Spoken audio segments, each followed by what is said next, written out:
So it is guaranteed that they will part their land, even though now they have not yet decided to part the land. But this is a guarantee that it will happen. They will agree to a two-state solution. They have not yet agreed. They are quite certain now to say, no, we don't want a two-state solution. We're just gonna let them stay in Gaza. But something is about to happen that will enforce them to come to the two-state solution, to both the Jewish nation and to the Palestinians. When I say the Palestinians, I mean even the faith, the Islamic faith as a whole, because this is not just including Israel, but this includes the Islamic faith around the Middle East, which includes your Iran, which includes your Syria, even some of the places in Africa, which is Lebanon. Some will feel the heat of this because they are disagreeing now, but some nations will be completely destroyed that are Islamic nations, which will also enforce them to want to agree to the two-state solution. Even though it is not said in scripture of which nations, but I want to tell you now that it will happen.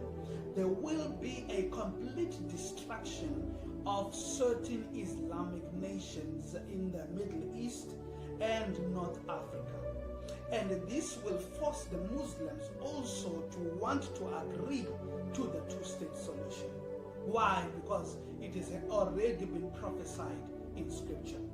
But today I want to show you in scripture the destruction of the city which is called Damascus. In the book of Isaiah. Hello and welcome to BBC News with me, Lequesta Burak.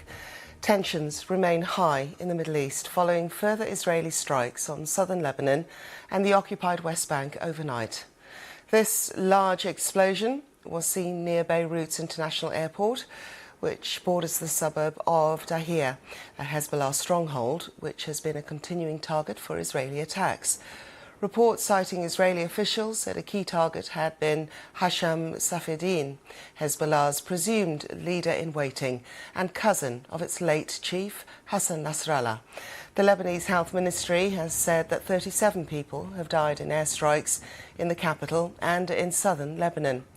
Elsewhere in the occupied West Bank, the Israeli military says it's killed a senior Hamas figure following a strike on a refugee camp in the city of Tulkarm. Palestinian health officials say at least 18 people were killed in the strike on a cafe. Our Middle East correspondent Ugo Bashega sent this report from Beirut. Another night in Beirut and more Israeli airstrikes. War returns to this city. And this attack came with no warning. We went to inspect the damage. A residential building near the Lebanese parliament. Beirut appears increasingly under threat. This is where an emergency response group linked to Hezbollah operated. Now,